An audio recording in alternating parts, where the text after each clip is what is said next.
In 323 BC, a 32-year-old man lay dying in a palace in Babylon. He had no plan for what came next, no heir, no successor. But by the time he closed his eyes for the last time, he had done something no human being had done before or since. He had marched an army from Greece to the edge of India. He had crushed three of the most powerful empires on earth. He had never, not once, lost a battle. His name was Alexander, and this is how he did it. Alexander was born in 356 BC in Macedon, a kingdom in northern Greece that most Greeks looked down on as barbaric and backwards. His father, King Philip II, was a military genius who had already transformed Macedon from a weak, fragmented state into the dominant power in Greece. But Philip was also a drunk, a womanizer, and largely absent. His mother, Olympias, more than made up for it. She was fierce, obsessive, and deeply religious. And she told Alexander from the time he could walk that he was destined for greatness. Not just ordinary greatness, divine greatness. She claimed he was the son of Zeus himself. At age 13, his father hired the greatest mind in the ancient world to be his tutor, Aristotle. For 3 years, Alexander studied philosophy, medicine, science, and literature. He became obsessed with Homer's Iliad, particularly Achilles, the great Greek warrior who chose a short, glorious life over a long, forgotten one. Alexander slept with a copy of the Iliad under his pillow, next to a dagger. At 16, while his father was away at war, Alexander was left in charge of Macedon and immediately crushed a rebellion, founded a city, and named it after himself. At 18, he commanded the decisive cavalry charge at the Battle of Chaeronea, the battle that gave Macedon control over all of Greece. By the time Philip was assassinated 2 years later, Alexander didn't need to grow into the role of king. He was already ready. In 334 BC, Alexander crossed into Asia with an army of roughly 40,000 men. His target, the Persian Empire, the largest, wealthiest, most powerful empire the world had ever seen, stretching from modern-day Turkey all the way to Pakistan. The Persian king, Darius III, had over 1 million subjects and resources that dwarfed anything Alexander could muster. Most people expected this campaign to end in disaster. They were wrong.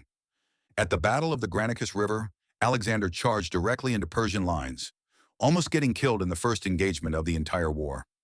A Persian noble came within inches of splitting his skull with an axe. A companion had to cut the man down at the last second. Alexander didn't pull back.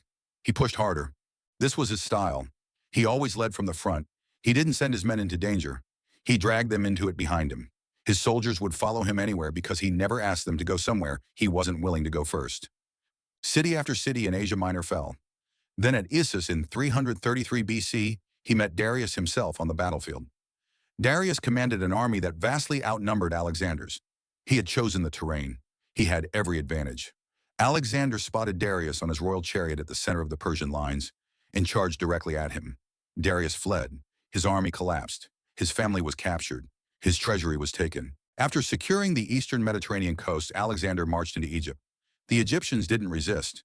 They welcomed him as a liberator from Persian rule, and their priests declared him the son of Amun, the Egyptian equivalent of Zeus. Alexander founded a new city on the Egyptian coast, Alexandria. It would go on to become one of the greatest cities in the ancient world. But then he did something strange. He made a grueling journey deep into the Libyan desert to visit the oracle at the temple of Siwa, one of the most remote sacred sites in the ancient world. No one knows exactly what the oracle told him. Alexander never said. But when he came back, something had shifted. He began to believe, or at least act as though he believed, that he truly was divine. In 331 BC, Darius made his last stand at Gaugamela in modern-day Iraq. This time he had chosen a wide, flat plain, perfect for his scythe chariots and war elephants. He had reportedly gathered an army of 250,000 men. He was not going to run again. Alexander had around 47,000 soldiers. The night before the battle, Alexander's most trusted general suggested a night attack to offset the numerical disadvantage. Alexander refused. He said he would not steal a victory. He slept soundly while his officers stayed up all night in anxiety. The next morning, Alexander executed one of the most brilliant tactical maneuvers in military history. He deliberately allowed a gap to open in the Persian lines, then drove his cavalry like a spear directly through it, targeting Darius himself. Darius fled again. The Persian Empire, the greatest empire the world had ever known, effectively ended on that plain in a single afternoon. Alexander walked into Persepolis, the Persian capital, and sat on the throne of Cyrus the Great. He was 25 years old. Most conquerors would have stopped. Alexander kept going. He marched east through modern-day Afghanistan and Pakistan, brutal terrain, fierce resistance, grueling winters. His army began to fracture. His oldest generals urged him to stop. He executed one of them for treason, killed another in a drunken argument with his own hands, and then collapsed in grief for days afterward. The man who had never lost a battle was beginning to lose himself. In 326 BC, he crossed into India and won his last great battle at the Hydaspes River against King Porus, despite facing war elephants for the first time. But then his army finally refused to go further. They were tens of thousands of miles from home. They had been marching for 8 years. For the first and only time in his life, Alexander backed down. He wept. Then he turned around.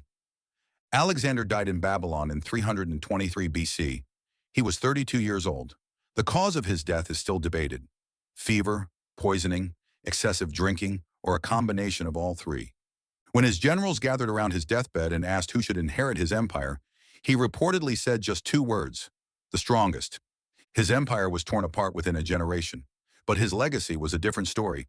The world Alexander left behind was permanently transformed.